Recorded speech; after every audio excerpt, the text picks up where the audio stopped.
Monica Lewinsky was unable to leave her flat in 1998 without being watched by cameras. She was made fun of by every late-night host. Her name appeared in every newspaper. Fortune after fortune was given to her in exchange for sharing her story. She made $1 million from only one interview. The value of her book agreement was $500,000. However, an odd event occurred. The money vanished nearly as quickly as it appeared. Her bank account number now doesn't correspond to her level of renown, and the reason for this alters everything you previously believed. Monica Lewinsky was born in San Francisco on July 23, 1973. Bernard Lewinsky, her father, was a well-to-do cancer specialist. In the 1920s, his family fled the Nazis, first to El Salvador and subsequently, when Bernard was just 14, to the United States. Things were equally out of the ordinary on her mother's side. The grandfather of Monica was a Jew from Lithuania. Her grandmother was born to Russian Jewish parents in Tianjin, a city under British rule in China. Monica would continue the survival and reinvention that characterized these roots. Marcia Lewis, her mother, was more than a housewife. She also sought recognition, penning a book about the three tenors in 1996. It was obvious right away. This was a family associated with scandal, ambition, and fame. She was raised in a $1.6 million Spanish-style home in Beverly Hills during the 1980s.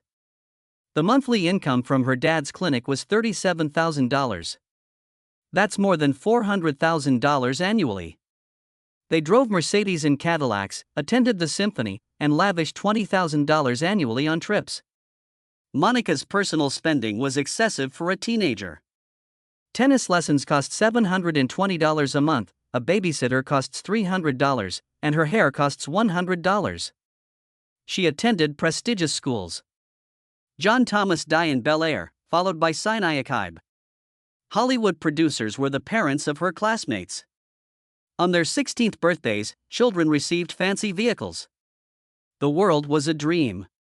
However, things were breaking behind the gates. When Monica was 14 years old, everything fell apart. In 1987, her parents' marriage collapsed. The divorce was brutal. Marcia said that her husband had cheated on her and had purchased Tiffany and Louis Vuitton gifts for his mistress. Violent eruptions occurred. "You are a fucking idiot," Monica heard her father say. He forbade the children from talking during meals.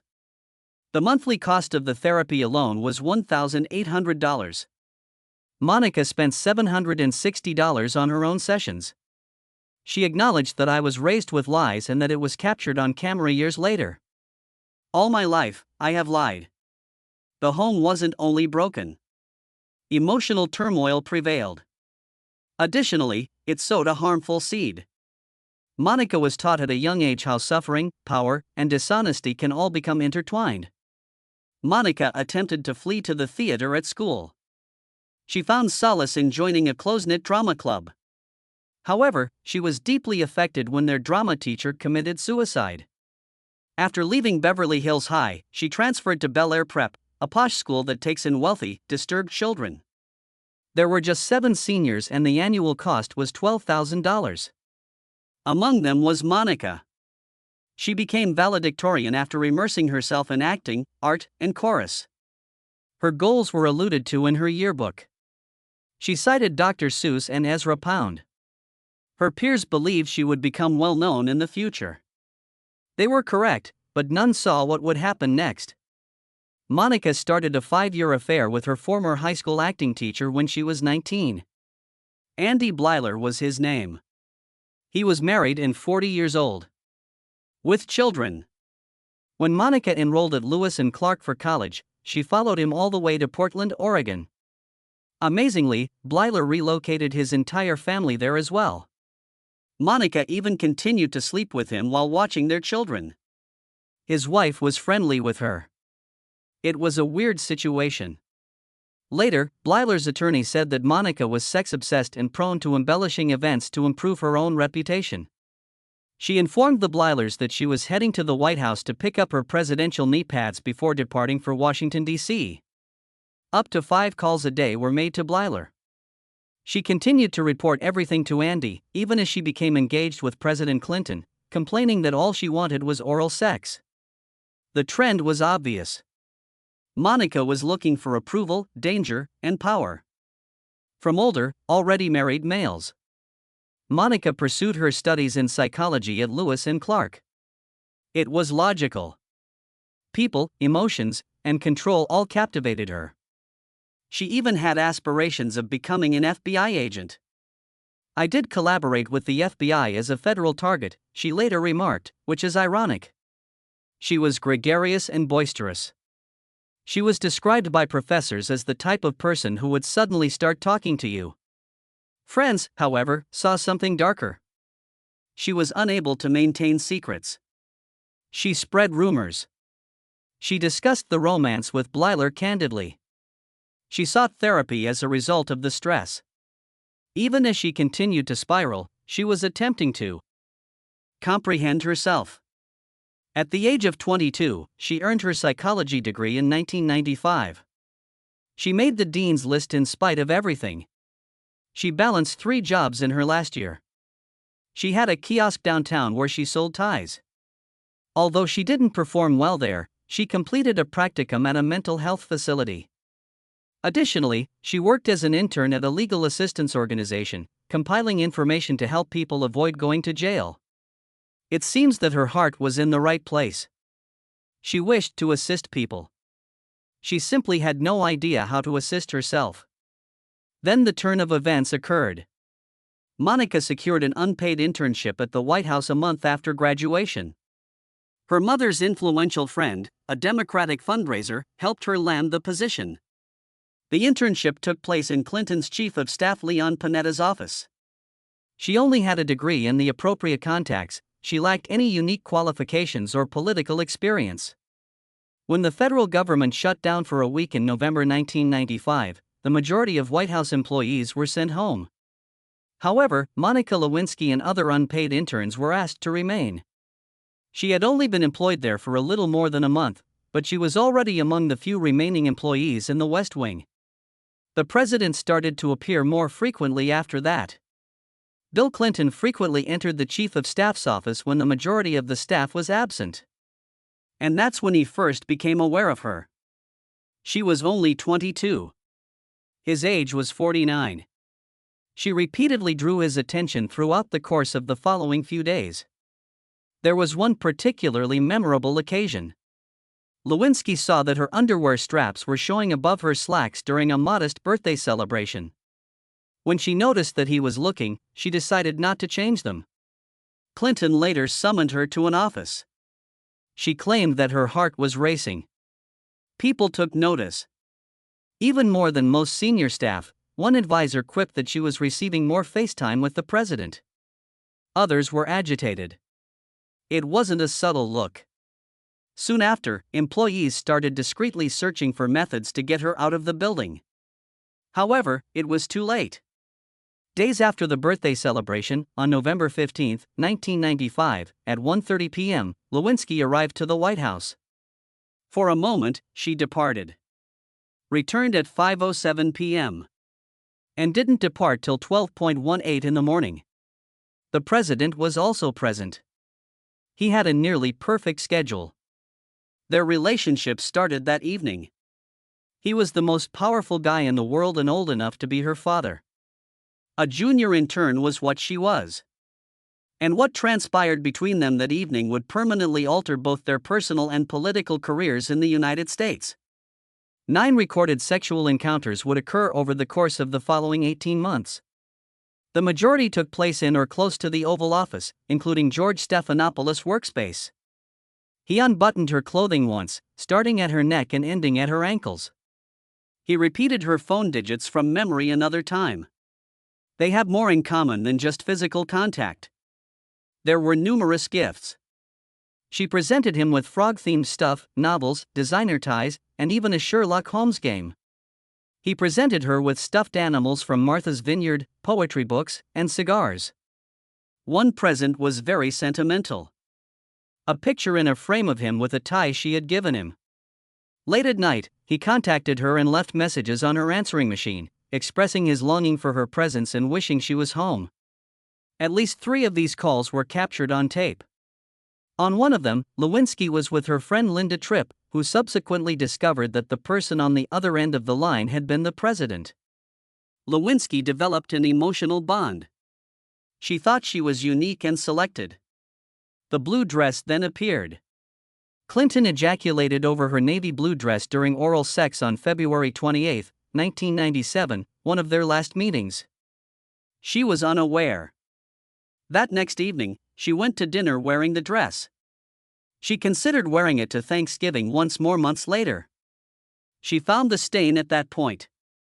She was advised by Linda Tripp not to have it cleaned.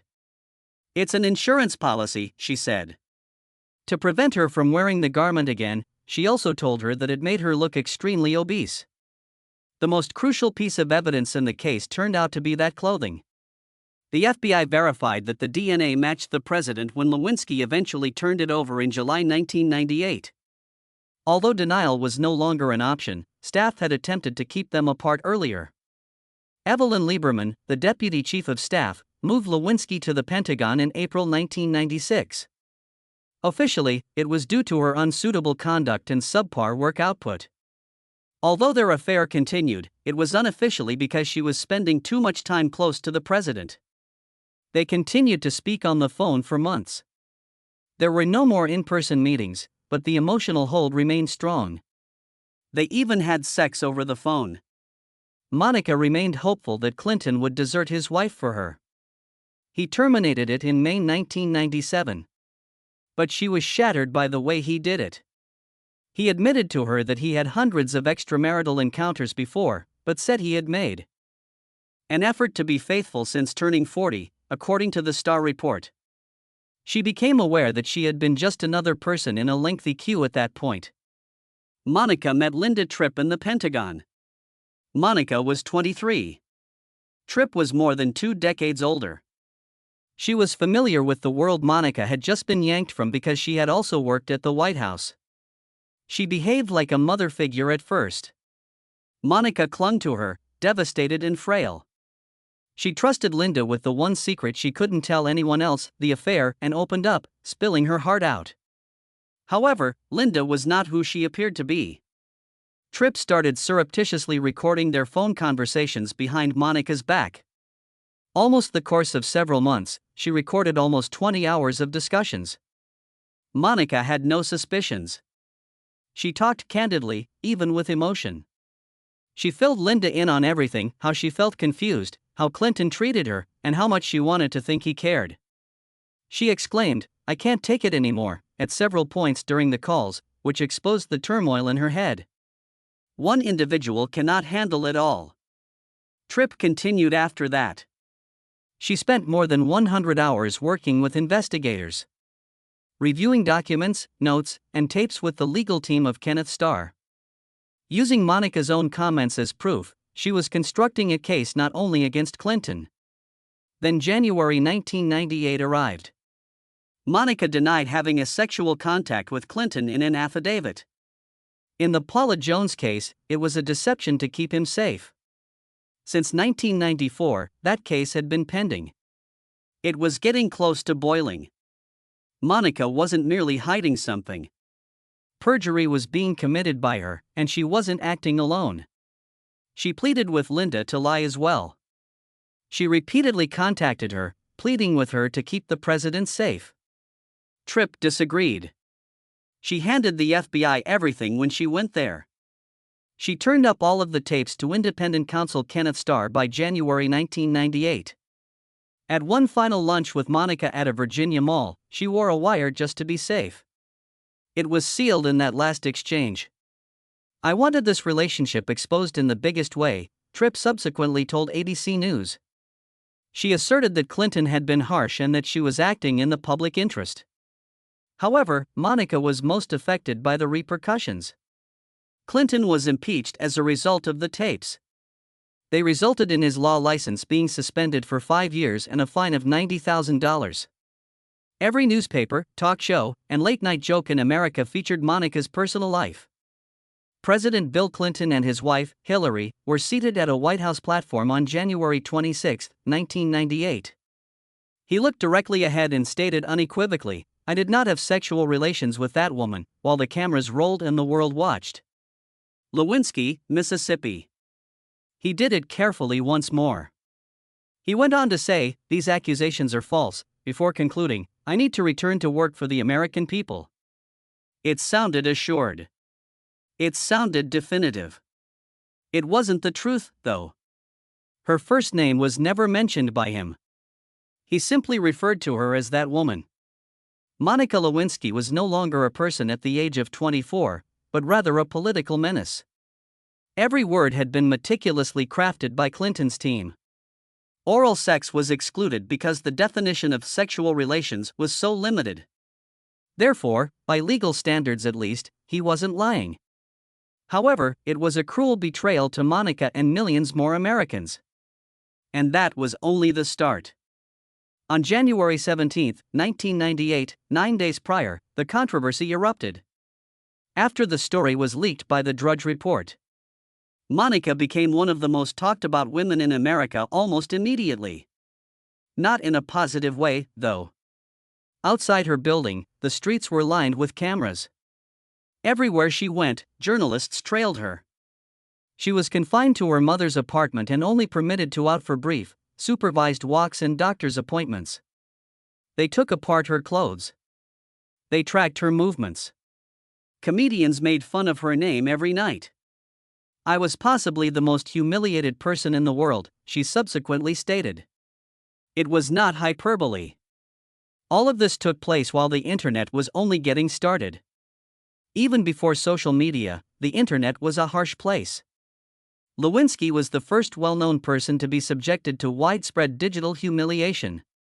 It was considerably worse behind the scenes. The White House devised a scheme to portray Monica as insane.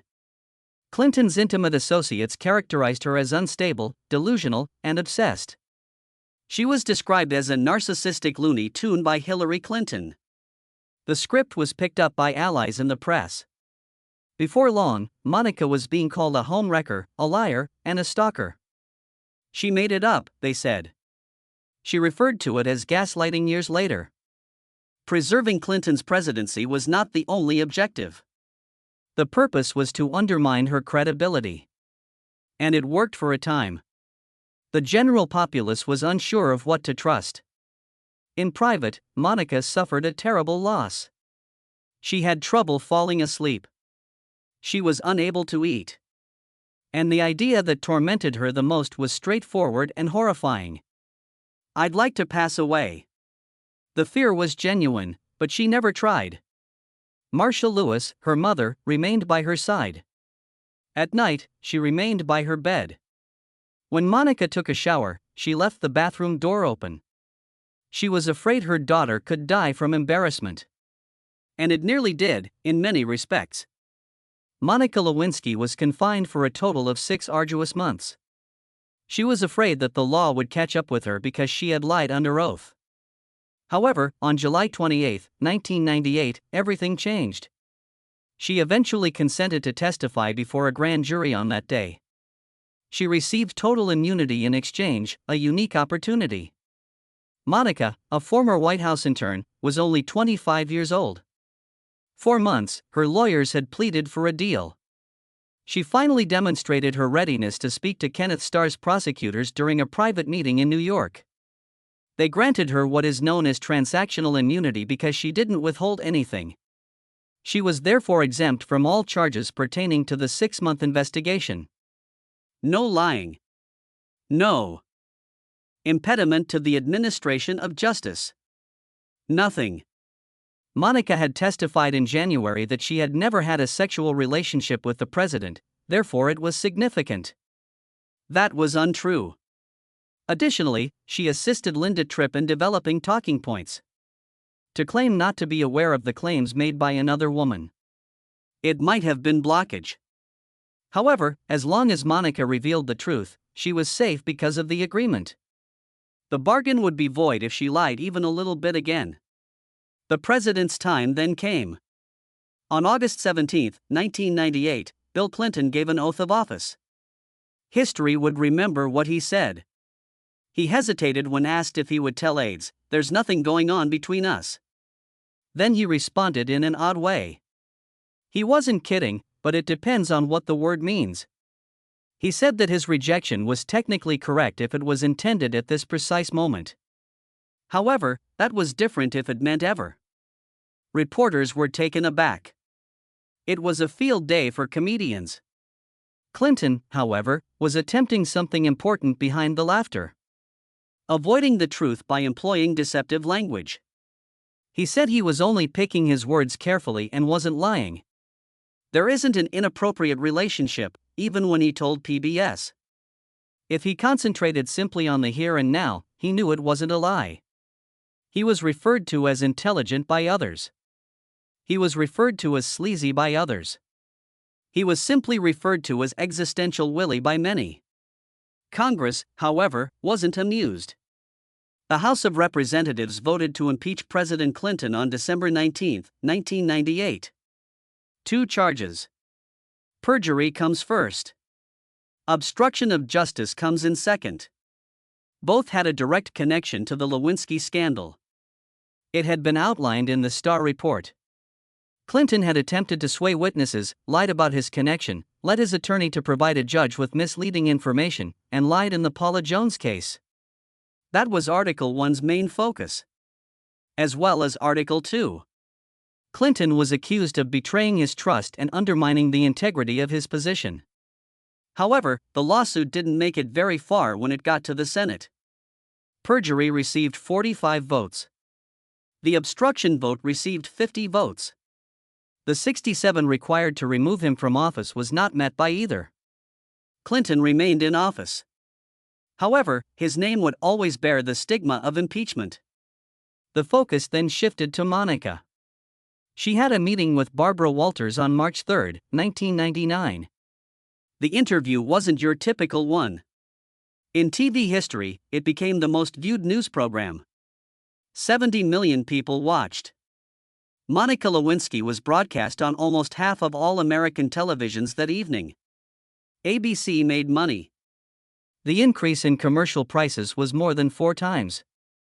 However, individuals weren't merely looking at advertisements. They sought clarification. Walters didn't mince words. "Where was your self-respect?" she asked Monica. "You even showed the president your thong panties," she inquired. "Where did the nerve come from?" Monica did not recoil. She told Chelsea and Hillary that she hoped they would understand her apologies, but she didn't anticipate their forgiveness. The international rights to the interview alone brought Monica nearly $1 million. She continued to relate her narrative, nevertheless. Her novel was published that same month.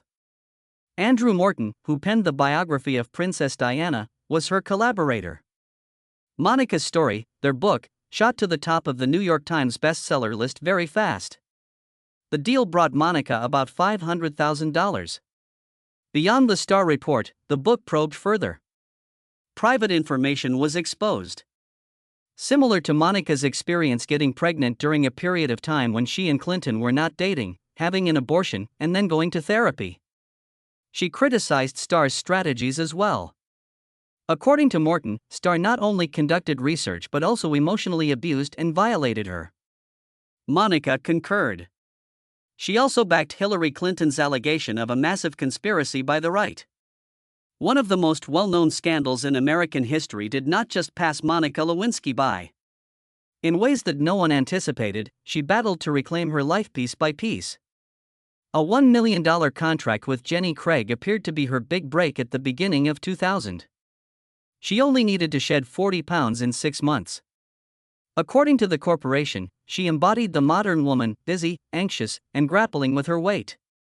They launched a huge advertising campaign worth $7.2 million. However, the backlash was swift.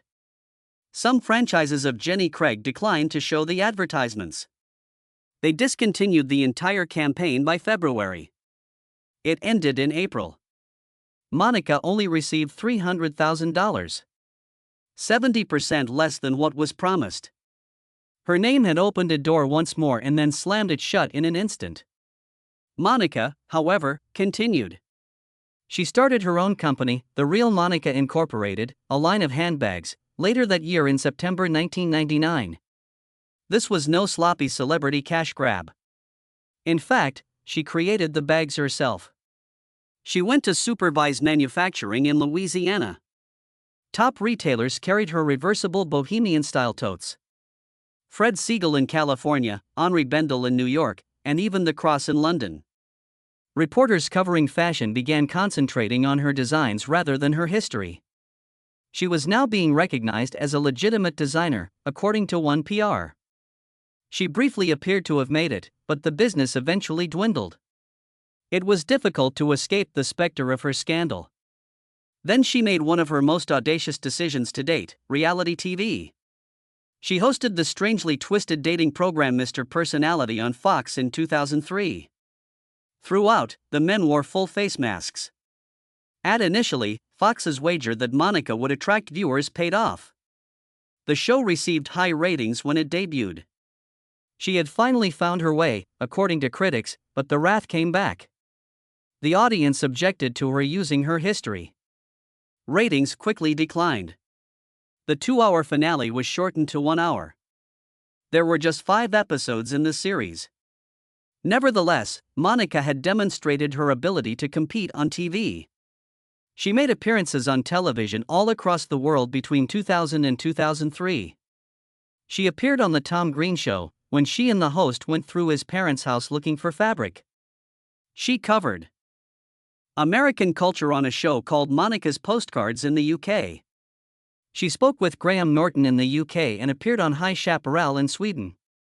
In the US, she appeared on Jimmy Kimmel Live and The View. She used these appearances to demonstrate that she was more than just a scandal. However, it was also evident from the deluge of interviews that she was still stuck with the same old narrative. Then something was different. Monica finally spoke out in a 6,000-word piece titled Shaken Survival that appeared in Vanity Fair in June 2014. The controversy had occurred 16 years prior. During that period, she had rejected offers totaling more than $10 million. They all felt wrong. The suicide of 18-year-old Tyler Clementi, a student who was publicly humiliated online, was the catalyst for her to speak out. Monica's mother started crying. She thought back to Monica's suicidal evenings in 1998. In the article, Monica described a job interview in which she was informed that, due to Hillary's potential presidential candidacy, she would want a letter from the Clintons in order to be hired. The world heard differently this time. She was no longer a joke. She had something genuine to offer as a survivor. She delivered a TED Talk titled The Price of Shame in March 2015. She went viral in under 20 minutes. More than 20 million views. In the era of the internet, she referred to herself as patient zero of public humiliation. At first, the response was harsh. Her Facebook page was flooded with abuse from online trolls. She was even held accountable for the loss of Al Gore's election and the events of 9/11. Support, however, came next. At last, people realized the harm that could be caused by public humiliation. Her speech was heard by 1,000 times as many people as Madison Square Garden could accommodate. Monica was a well-known figure in Hollywood by 2021. 20th Television, the studio behind This Is Us and The Simpsons, agreed to a first-look contract with her production business, Altending. She produced the September 2021 episode of American Crime Story on impeachment. She had creative freedom this time, and the show told the same story that almost destroyed her. Her enthusiasm and narrative abilities were commended by the president of 20th Television. She was no longer merely getting by. She was constructing something. She even co-produced 15 Minutes of Shame, a documentary on HBO Max. It was more than a title. Her life was transformed into a global lesson. Monica does not have a net worth of $50 million, despite wild online speculations to the contrary. It is approximately $1.5 million as of 2025. And she deserved all of it. Her autobiography earned $500,000. She earned $1 million from her interview with Barbara Walters, but speaking engagements, advocacy work, and production deals now account for the majority of her income. Because they didn't fit with her ideals, she declined offers totaling over $10 million. Although that decision delayed her financial recovery, it provided her credibility, which was more potent. She is currently assisting others in taking back their tales. She started a podcast called Reclaiming in February 2025. She opened up more than ever in the first episode. She said that she believed President Clinton cared about her back in Washington, D.C. She believed in the future. She is more aware today. She speaks with Alan Cumming and Olivia Munn, among other guests, on the show about recovering from humiliation in public. It's not only content on the podcast. For those whose tales were stolen, it's a lifeline. She claimed that Taylor Swift, who knows what it's like to be dragged through the mud in public, was her ideal guest on The Late Show with Stephen Colbert. Monica encapsulated everything in a single sentence. Her tale is more than just a comeback because of this. It's a whole retelling of what she did with it rather than what actually occurred.